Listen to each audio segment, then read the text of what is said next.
You've been told to walk every day for your health.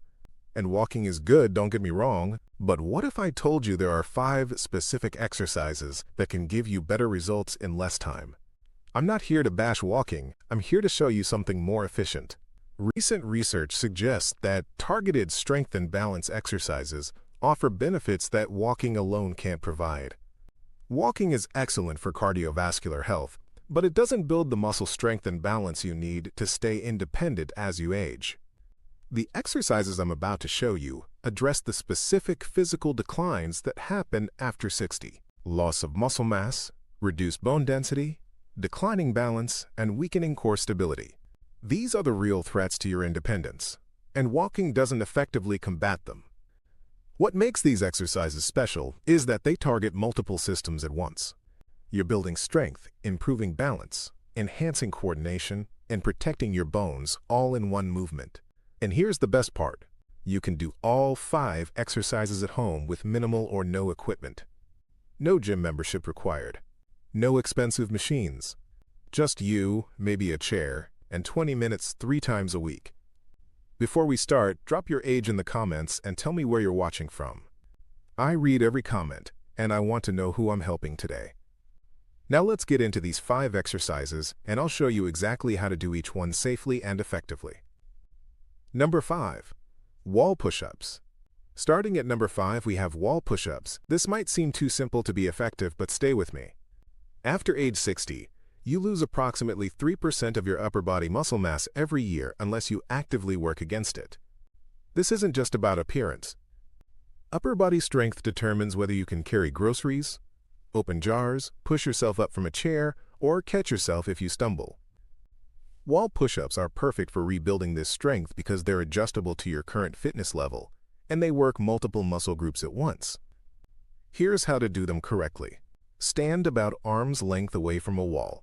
Place your palms flat against the wall at shoulder height and shoulder width apart. Your feet should be together or slightly apart for stability. Now slowly lean toward the wall, bending your elbows and keeping your body straight. Go slowly. Take 2 full seconds to lean in. Stop when your nose nearly touches the wall. Hold this position for 3 seconds. You should feel your chest, shoulders, and arms working. Now push yourself back to the starting position. Take 2 seconds to push back. That's 1 repetition. The key here is the slow, controlled movement. This creates what exercise scientists call time under tension, which is more effective for building strength than fast repetitions. Start with just 5 repetitions. Rest for 30 seconds. Do another set of 5. As you get stronger over the next few weeks, gradually increase to 3 sets of 10 repetitions. If this feels too easy, step your feet further back from the wall to increase the difficulty. If it's too hard, step closer to the wall. Wall push-ups strengthen the exact muscles you use for pushing movements throughout your day. Getting up from bed, pushing open heavy doors, moving furniture slightly. These everyday actions become easier when you build this foundational strength. The exercise also improves your reaction time because maintaining proper form requires focus and body awareness. This mind-muscle connection is crucial for preventing falls. Number 4. Seated leg lifts. Moving to number 4. Seated leg lifts are going to target your hip flexors and quadriceps. These are the muscles that lift your leg with every step you take.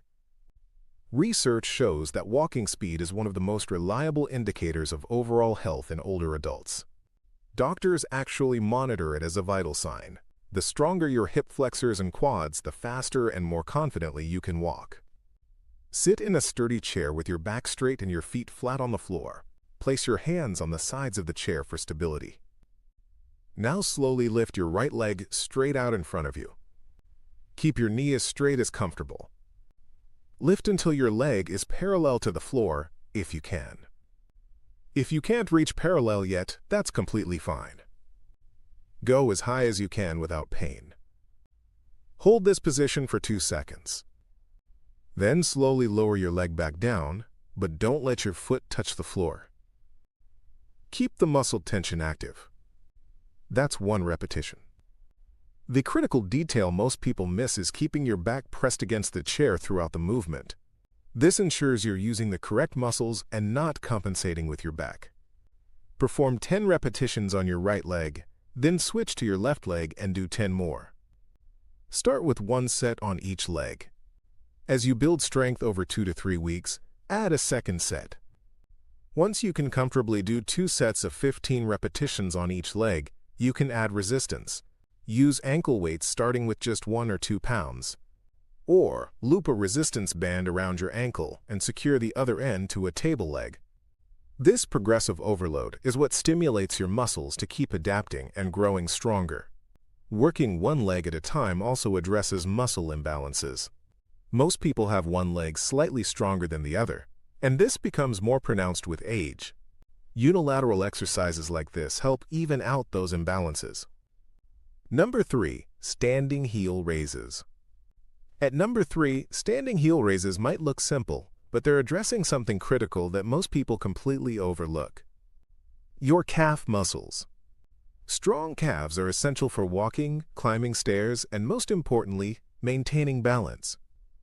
Your calf muscles also act as a peripheral heart, pumping blood back up from your feet and legs. Weak calves mean poor circulation, which leads to swelling, fatigue, and increased risk of blood clots. Stand behind a sturdy chair and lightly rest your fingertips on the back for balance. Your feet should be hip-width apart. Now slowly rise up onto your toes, pushing through the balls of your feet. Go as high as you comfortably can. At the top of the movement, pause for 2 seconds. Try to balance with just light fingertip contact on the chair, not gripping tightly. This engages your balance system. Now slowly lower back down, taking 3 full seconds to descend. This slow lowering phase is where most of the strength building actually happens. Start with 10 repetitions. Rest for 30 seconds. Do another set of 10. As you get stronger, work up to 3 sets of 15 repetitions. Once you can do 3 sets of 15 while barely touching the chair, you can progress to single-leg heel raises. Stand on one foot, use the chair for balance, and perform the same movement. Single-leg variations double the resistance and dramatically increase the balance challenge. Heel raises strengthen the muscles and tendons involved in recovering from a stumble. When you trip, your body's first instinct is to push off strongly with your toes to regain balance. Weak calves mean you can't generate enough force to catch yourself. The balance component of this exercise trains your vestibular system, which is your inner ear balance mechanism. This system naturally deteriorates with age, making falls more likely. By practicing balance during heel raises, you're keeping that system active and functional. To add variety and challenge your muscles differently, try performing heel raises at different speeds on different days. 2 days per week, do them slowly with the 2-second hold at the top. 1 day per week, do them at a moderate pace, rising in 1 second and lowering in 2 seconds. This variation prevents your muscles from adapting to a single pattern. Number 2, chair squats. Our number 2 exercise is chair squats.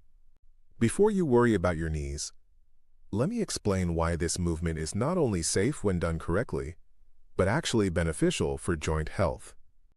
The sit-to-stand movement is something you do dozens of times every day. Getting up from a chair, the toilet, your bed, getting in and out of your car. This is often the first ability people lose as they age.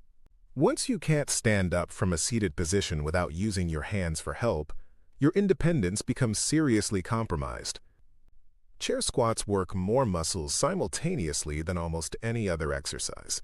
Your glutes, quadriceps, hamstrings, core, and lower back all have to work together. This compound movement builds functional strength that directly translates to everyday activities. Here's how to perform them properly and safely. Start with a sturdy chair that's the right height so your knees are at about 90 degrees when you're seated. Stand in front of the chair with your feet hip-width apart. Your toes should point slightly outward. This foot position aligns with your natural hip anatomy and reduces stress on your knees. Cross your arms over your chest or extend them forward for balance. Now slowly lower yourself toward the chair by pushing your hips back first, like you're trying to close a car door with your backside. This hip hinge movement is crucial because it engages your powerful glute muscles instead of overloading your knees. Lower yourself slowly, taking 3 full seconds to descend. Lightly tap the chair with your bottom, but don't sit down completely. Don't relax your muscles. This light touch keeps tension in your muscles, which is where the strength building occurs. Immediately reverse direction and stand back up. Push through your heels and squeeze your glutes as you rise. Take 2 seconds to stand up. That's 1 complete repetition. Start with 5 to 8 repetitions. Rest for 1 minute. Do another set. As you build strength over several weeks, gradually work up to 3 sets of 12 to 15 repetitions. The key to safety and effectiveness is the tempo. Moving slowly gives you control and reduces joint stress. The light touch technique ensures you maintain muscle tension throughout the movement. If you fully sit and relax, you lose that beneficial tension. As you get stronger, you can progress by using a slightly lower surface, like an ottoman or a low bench. This increases the range of motion and the challenge. Eventually, some people progress to bodyweight squats without any chair at all. Chair squats build what's called lower body power, which is strength combined with speed. Power is actually more important than pure strength for preventing falls and maintaining independence. You need to be able to move quickly and forcefully to catch yourself if you trip. Regular walking doesn't build this explosive power. Chair squats do. Number 1. Bird dog exercise. Now we arrive at number 1, the bird dog exercise. This is the movement that ties everything together because it addresses multiple aspects of aging simultaneously. Core stability, balance, coordination, back health, and the mind-body connection. The bird dog might look unusual if you've never done it before, but once you understand what it's doing, you'll see why it's so valuable. The bird dog position requires you to balance on opposite hand and knee while extending the other arm and leg. This diagonal pattern mirrors how your body naturally works when you walk or perform functional movements. Maintaining this position activates both sides of your brain to coordinate balance and position. This cross-lateral brain activation improves cognitive function and helps maintain the neural pathways that control movement. Let me show you how to do it correctly, starting with the basic version. Get on your hands and knees on a comfortable surface, like a yoga mat, carpet, or folded towel. Position your hands directly under your shoulders and your knees directly under your hips. Keep your spine in a neutral position, not arched upward or sagging downward. Look down at the floor to keep your neck aligned with your spine. Start by simply lifting your right arm straight forward, reaching ahead of you. At the same time, lift your left leg straight back, extending your heel behind you. The goal is to create one straight line from your fingertips through your torso to your toes. This is harder than it sounds because your body wants to rotate or shift. Focus on keeping your hips level, facing the floor, not twisting to one side. Hold this position for 5 seconds initially. Lower your arm and leg back down with control. Now repeat on the opposite side. Lift your left arm and right leg. Hold for 5 seconds. Lower with control. That's 1 complete cycle. Start with 5 cycles, alternating sides. Rest for 1 minute. Do another set of 5 cycles. The key to making this exercise progressively more effective is following a structured progression. For the first 2 weeks, hold each position for 5 seconds and do 2 sets of 5 cycles. By week 3 and 4, increase your hold time to 10 seconds per side. Continue with 2 sets of 5 cycles, but each cycle now takes longer. In weeks 5 and 6, add a subtle challenge. While holding the extended position, lift your arm and leg up an extra inch, then back to parallel. This small pulse movement activates even more muscle fibers and challenges your stability further. By weeks 7 and 8, if you're feeling confident, try closing your eyes during the hold. Removing visual input forces your proprioceptive system to work harder.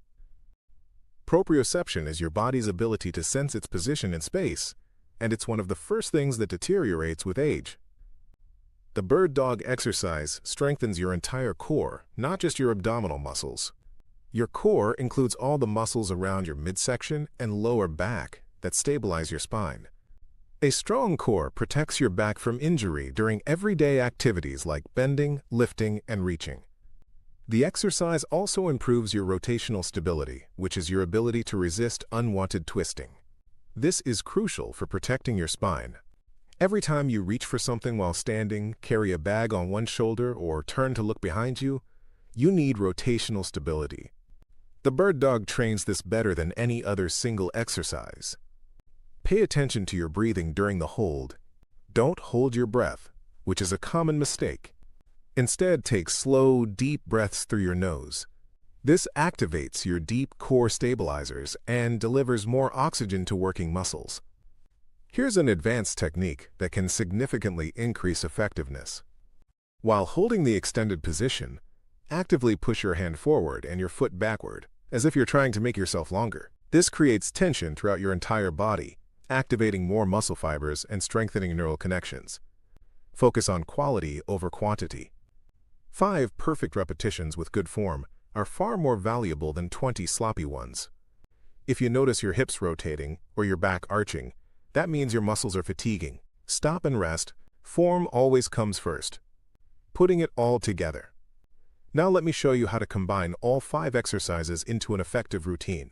The total time investment is about 20 to 25 minutes, and you should do this routine 3 to 4 times per week. Not every day. Your muscles need rest days to recover and grow stronger. Here's a sample weekly schedule. Monday, Wednesday, and Friday, do the full routine.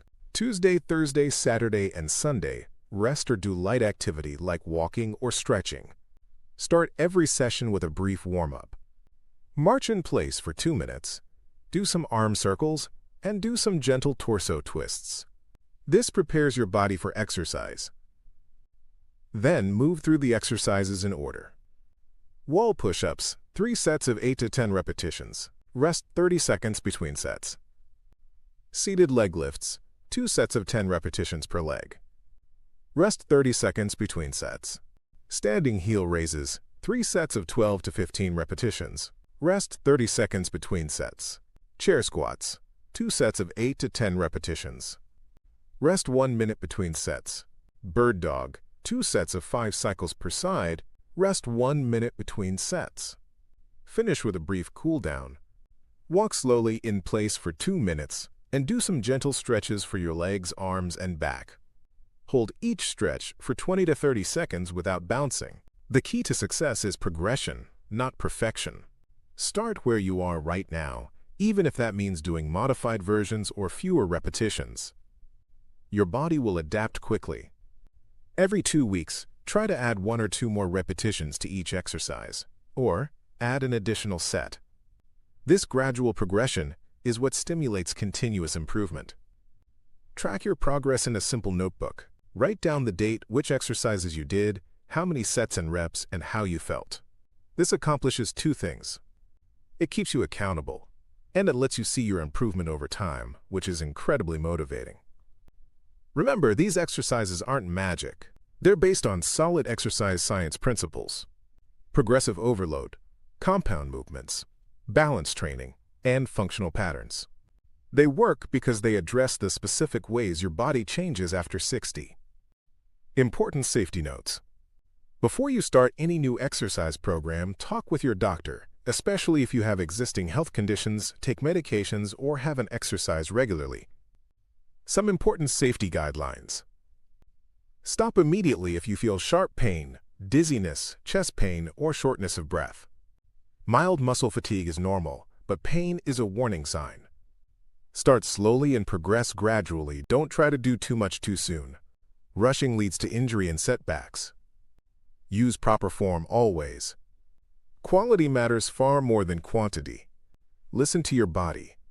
If something doesn't feel right, modify the exercise or skip it and ask your doctor.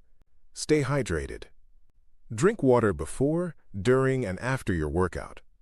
Wear appropriate footwear with good support, even when exercising at home. The bottom line: these 5 exercises offer benefits that walking alone can't provide. Walking is excellent for cardiovascular health, and it's an activity you should continue doing. but adding these targeted strength and balance exercises gives you comprehensive fitness that protects your independence and quality of life. The time investment is minimal, 20 to 25 minutes, 3 times per week. That's barely over 1 hour total per week, yet the return on that investment is enormous. Stronger muscles, better balance, improved bone density, enhanced cognitive function, and most importantly, the confidence to move through life without fear of falling or losing your independence. It's never too late to start. Studies show that people in their 70s, 80s, and even 90s can build significant strength and improve balance through consistent exercise. Your body maintains its ability to adapt throughout your entire life. It just needs the right stimulus, and these 5 exercises provide exactly that. Now I want to hear from you. Which of these 5 exercises are you most excited to try? What daily activity has become harder for you that you'd love to improve? How many minutes do you currently spend exercising each week? Share your thoughts and experiences in the comments below. If you found this video helpful, hit that like button so more people can discover it. Subscribe for more practical health information you can actually use. And share this with anyone over 60 who wants to stay strong, independent, and active. Thanks for watching, and I'll see you in the next video.